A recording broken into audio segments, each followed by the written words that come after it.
Muito boa noite, muito boa tarde. Tudo bem com vocês? Curtindo esse final de tarde? A nossa hora do Ângelus, a nossa hora do nosso encontro, a oração-ação. Por que oração-ação? Porque a oração, a própria palavra, quer dizer apenas um ato de oratória, de orar, de oralidade. Mas se oração for apenas falar, poderá ela fazer alguma diferença efetiva nas nossas vidas? Claro que não. A oração, a vida, precisa ser integral, não pode ser fragmentada como temos feito. A verdadeira oração precisa ser de pensamentos, sentimentos, palavras e ações. Enquanto tivermos a palavra sendo boicotada pelo pensamento, nós falando o que não pensamos, as ações sendo boicotadas pelos sentimentos, fazendo o que não sentimos, nós estaremos necessariamente fracos, a nossa oração será fraca, nossa vida será fraca, nossa presença no mundo será fraca. Nossa força, nossa segurança vem exatamente da integralidade, da coerência entre pensamentos, sentimentos, palavras e ações. Não sentimos assim? Não parece óbvia essa proposição? Claro, é óbvia, mas estamos no momento em que as coisas simples precisam ser resgatadas. E essa simplicidade, essa revisão de atitudes interiores, de padrões comportamentais, de crenças, é fundamental para esse momento das nossas vidas. Em todas as relações, principalmente nas relações conjugais, mas também nas relações de amigos, de amizades, de colegas de trabalho, com chefes até, há momentos de revisão da relação. Nós costumamos chamar isso de DR. A necessidade de discutir a relação. Para quê? Rever os equívocos, rever as atitudes, refundar, renascer, reprogramar as relações. Qual é a relação mais importante? Parece não haver dúvida na humanidade que as relações mais importantes ou são as conjugais, aquelas relativas entre homem e mulher, homem, mulher, as relações que se dão dentro dos casamentos, dos namoros, das relações conjugais, ou são as relações de pais com filhos, de filhos com pais. Alguns advogam que seriam as relações de amizade, que a amizade seria superior a tudo isso, porque elas são relações escolhidas, enquanto as outras, de alguma forma, são condicionadas à relação conjugal, às vezes a interesses, às vezes a sexo, às vezes a beleza. As relações pais e filhos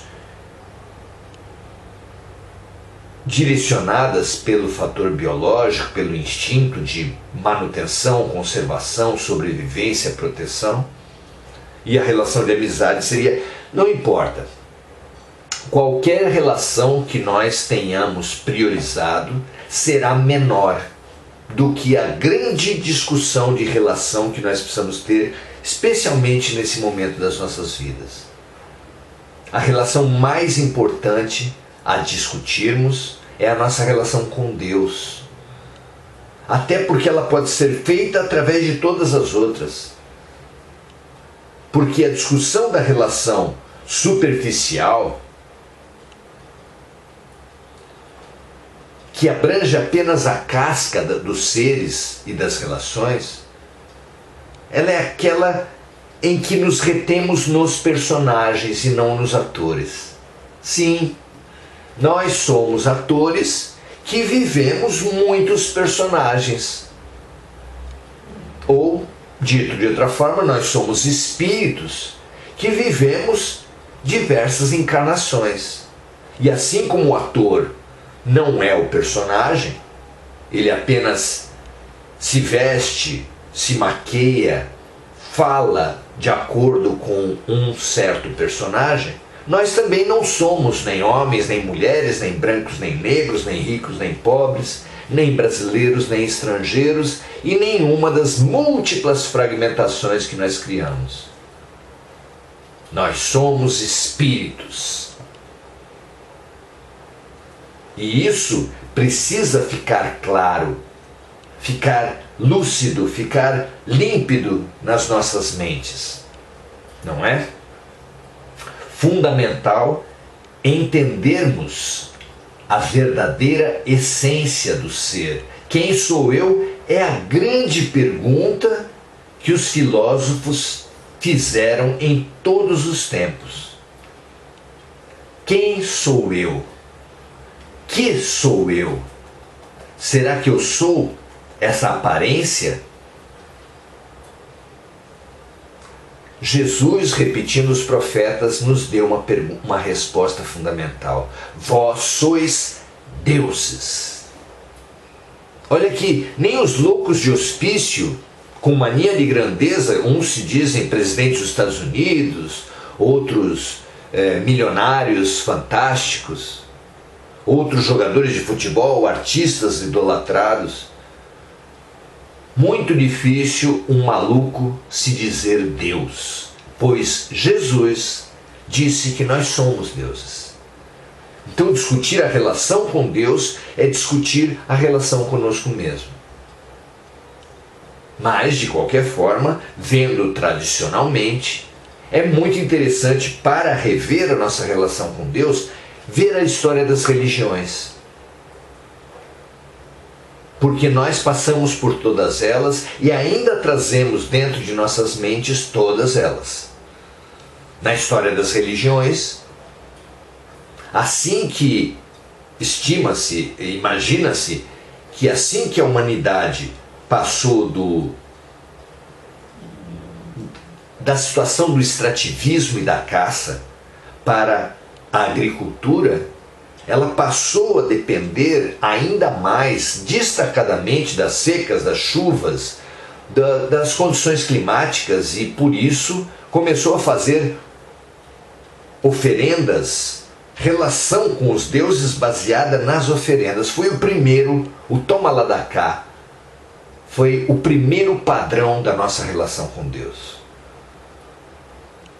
E como o mundo não muda aos saltos, esse padrão do toma lá da cá permanece até hoje nos famosos trabalhos, onde se oferece isso para obter aquilo, nas promessas, onde se oferece isso para obter aquilo, nas relações em geral, porque todas as religiões, todos os religiosos, praticamente, pode-se dizer assim, esperam que, como recompensa da sua fidelidade, obtenham graças, afastem desgraças.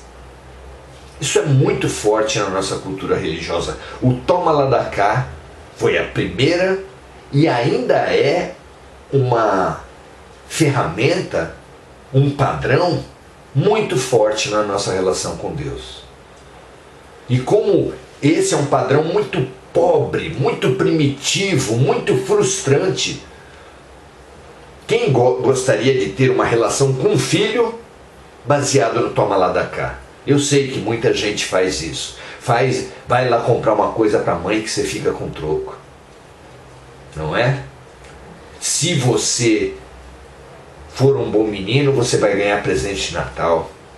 Se você merecer, você vai ganhar o presente de aniversário que você quer. O toma lá da cá é muito forte nas relações, em todas as relações, em todos os momentos. E não poderia ser diferente na relação com Deus. É de uma pobreza extrema, nem pais, nem filhos, no fundo, gostam desse padrão de relação, e nós temos a coragem de levar esse padrão para a relação com Deus. É muito triste. Vemos também a nossa relação com Deus como uma relação, essa primeira relação como uma relação utilitarista. A segunda relação, que é muito parecida ainda com a primeira, imita a relação que nós temos com qualquer autoridade, pedindo os favores, pedindo as graças, puxamos o saco, não é assim que a gente diz? Puxa o saco do professor, puxa o saco do guarda, puxa o saco do pai, da mãe. Já não diretamente com um toma lá da cá, faço isso e ganho aquilo, mas tentando ficar nas graças, agradar, obedecer o que você sabe que o seu chefe quer que você faça, o seu professor, o seu pai. É uma sutil diferença entre as relações. Pois o grande ganho, a segunda grande característica, que essa sim representa uma mudança grande, que está na história das religiões, vem com o exemplo clássico de Moisés. Moisés e os seus 10 mandamentos disseram que não é o toma lá da cá, não é fazendo uma coisa para Deus, não é sacrificando um animal, uma planta, um hábito, um vício para Deus que a gente fica de bem com o Pai. Nós ficamos de bem com Deus, segundo Moisés, segundo a revelação espiritual importantíssima trazida através de Moisés, não fazendo coisa errada. Foi isso que o alto trouxe através de Moisés nos 10 mandamentos. Não matarás, não cobiçarás a mulher do próximo, não prestarás falso testemunho. Basicamente, deixa de ser algo completamente externo, interesseiro, um comércio, como é o primeiro padrão, e passa, nesse segundo padrão, a exigir uma mudança interior, uma mudança de padrões interior, onde a gente deixe de fazer coisas erradas. É até parecida, essas relações são até parecidas com a própria evolução, as próprias fases de desenvolvimento de uma criança. Onde inicialmente, como bebês, somos pouco mais que bichos, e temos sim uma relação de troca, de faz isso que eu te faço aquilo, mas que logo depois vem o momento do não. Quando a criança já tem por volta de 1 ano e ela começa a andar, é preciso deixar bem claro para a criança o que ela não deve fazer. Não é à toa que nos 10 mandamentos a palavra mais repetida é não. Não matarás, não cobiçarás a mulher do próximo, não prestarás falso testemunho. Assim como uma criança precisa ouvir o não, a humanidade naquele momento precisava ouvir o não. E até hoje, muita gente acha que a virtude, que a elevação, que estar de bem com Deus é a privação de determinadas tendências interiores. O que é, sem dúvida, um avanço frente ao toma lá da cá, mas será suficiente? O terceiro padrão veio com Jesus, estabelecendo ali o padrão por excelência para estar em harmonia com Deus. Estamos em harmonia com Deus através do sentimento, porque Deus é amor, revelou Jesus. E nós, para estarmos com o amor, precisamos ser amáveis, ser amantes, ser compassivos, ser serviçais.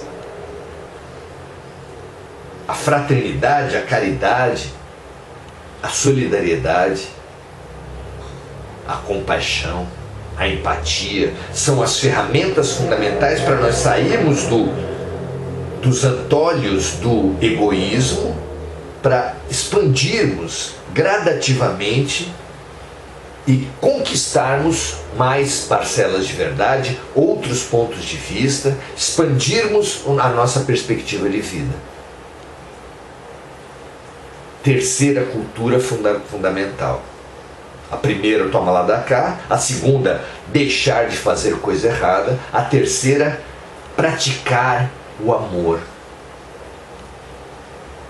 Já não mais uma evolução frente ao amor, porque Jesus, sem dúvida, é o ponto máximo de evolução da nossa cultura religiosa, mas veio depois dele, com o Espiritismo, a fé raciocinada, um suporte, um fortalecimento para conquistarmos no nosso processo de aproximação com Deus. Entre Jesus e o Espiritismo, que veio no século XVIII, ocorreu a eclosão das ciências, a racionalidade no mundo. Já não era mais possível uma fé dogmática, é assim porque Deus quis, mas precisávamos de explicações, de lógicas, de leis que explicassem a ação de Deus. Não foi à toa que no Livro dos Espíritos estão ali manifestas uma série de leis através das quais Deus opera em nossas vidas. Então, além da caridade, da fraternidade, da compaixão, do serviço, da amorosidade, fundamental compreendermos a ação de Deus, entendermos a lógica do movimento da vida, como um nadador percebe as correntes do rio ou do mar, para então movimentar-se de acordo com a lógica, com os movimentos da vida. Como Jesus nos disse, seja feita a vossa vontade, assim na terra como no céu, assim dentro como fora, assim nos outros como em mim. Então, disse o Espírito da Verdade, o primeiro mandamento é amar. O segundo mandamento, porém, é instruir-se, é a sabedoria, é o conhecimento do movimento da vida da lógica de Deus, através das quais ela opera nas nossas vidas. Lei de ação e reação, lei de sintonia, lei de atração, lei do trabalho, lei de causa e efeito.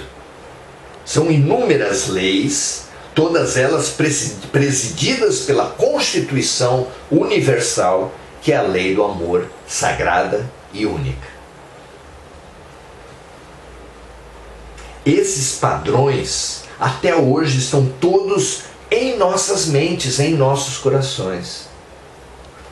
O toma lá da cá, nos trabalhos, nas oferendas e nas promessas. A privação de tendências destrutivas, como Moisés ensinou. Muita gente ainda hoje faz votos, pretende se elevar deixando de fazer coisas apenas, o que já é um avanço fantástico. Outros já visualizam a aproximação com Deus através do amor, o que é maravilhoso, mas às vezes de uma forma dogmática, às vezes de uma forma fechada, às vezes de uma forma fanática. E não estamos mais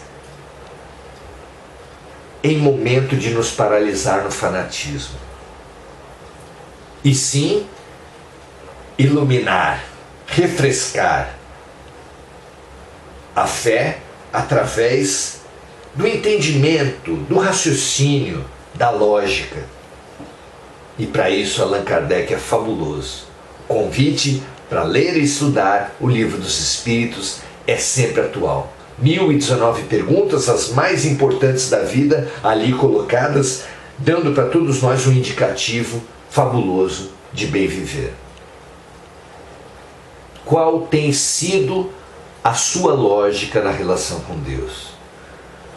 Qual lógica, qual padrão de relação com Deus, qual ferramenta de aproximação com Deus é aquela que você acha não só mais afinada com a sua maneira de ser, mas qual é aquela que a própria divindade, o próprio Deus mais considera? Na nossa opinião, na nossa reflexão de hoje, Deus é amor. Amar a Deus sobre todas as coisas, amar o próximo como amamos a nós mesmos, é uma proposição revolucionária que muito transforma todos nós e que só precisa ser apoiada, sempre na nossa posição, não podemos falar outra que não seja a nossa, apoiada pelo entendimento, pela compreensão, pela visão não dogmática, não fanática, não fechada, mas aberta, raciocinando, entendendo, participando do fenômeno amor. Precisamos demais desse entendimento, dessa lógica. A lógica da afinidade, a lógica da lei de causa e efeito, tudo isso, todas as leis de Deus agem a partir da sua natureza íntima, que é o amor. E como nós somos deuses, nós também somos amor. O autoconhecimento, em essência, é o mesmo que o conhecimento do outro. Servir ao outro é o mesmo que servir a nós mesmos. Conhecer o todo, o universo, é o mesmo que conhecer o indivíduo. Porque Deus está imanente a tudo que existe, tudo que é criado. Do átomo ao arcanjo, passando pelo vegetal, pelo animal, pelo hominal. Tudo que existe tem Deus dentro de si. E quando conseguimos nos relacionar com qualquer ser de uma forma essencial, cotidiana, não dogmática, não restrita a rituais, não restrita a espaços, viveremos a expansão fundamental. É uma ilusão da vida que Deus está em ritos, em roupas sagradas, em livros sagrados. É uma ilusão da nossa cultura religiosa que Deus possa estar restrito, possa ser um ser num castelo, em algum lugar especial. Pai nosso está nos céus, disse Jesus. Ele é abstrato. Num momento sublime, ele nos fala que Deus será um dia cultuado em espírito e verdade. E esse é o momento que nós chegamos. Precisamos refletir sobre a proposição de Jesus e nos relacionar com Deus, não um ser especial, não um rei, não um mandatário, nem uma propriedade de uma religião específica. Precisamos aprender a nos relacionar com o Deus essencial, amando a nós mesmos, não no que a gente aparenta ser, mas no que a gente realmente é. Amando todas as criaturas, do átomo ao arcanjo, não no que eles aparentam ser, mas no que eles realmente são. Amando Deus acima de todos os seres, acima de todas as coisas. Mas, novamente, não aquele homem barbudo da Capela Sistina, não os dogmas de Deus, mas esse Deus, essa definição mais pura que o nosso momento compreende e pode alcançar, que é: Deus é amor. Amarmos o amor, amarmos como estado de espírito, já sem foco, já sem amar uma planta, um animal, uma pessoa, uma coisa, já sem amar nada especificamente, amar como estado de espírito. Amar, verbo intransitivo, como inspiradissimamente disse Carlos Drummond de Andrade. Será que Isso que nós conseguimos visualizar e que ainda está tão distante da nossa prática, pode ser o norte, pode ser o mapa, pode ser o sentido da nossa revisão, da nossa discussão de relação, da nossa transformação e regeneração com Deus pelo amor? Essa é a proposição de hoje. Que todas as religiões, todos os religiosos de todo o mundo, todos os corações sintam essa proposição. Que, se é claro, não podemos tropeçar e já avançar e assumi-la e vivê-la, podemos sim tê-la como norte, revendo todas as nossas relações, toda a nossa vida, como um reencontro com o amor. Acabando com a guerra das nações, a guerra dos sexos, as disputas, as lutas de classe, porque nos sabemos agora deuses de um mesmo Deus, amores de um mesmo amor. Unos, como Jesus disse, meu Pai e eu somos um, e somos um pelo amor. Um grande abraço, muito feliz por estarmos avançando nesse ponto. Até amanhã às 18 horas, um prazer estar aqui com Sueli, que faz pedidos pelos seus amigos, Nair Dolores Velasco, Regina Frutuoso, Roseli Lanziotti, Sônia Lopes, Inês Panucci, Cláudia Silva, Flávia Figo, pode ser que eu repita alguém, já peço perdão, Mônica Silva, André Salvatore. Muito bom, amigos e amigas, se nós entendermos que essa live possa ser útil para mais alguém, transborde. E amanhã nos encontramos para mais um passo, para mais um avanço dentro dos nossos limites, dentro do que for possível, avançar para Deus, avançar para o amor. Um grande abraço, mais uma vez, paz e luz para todos nós.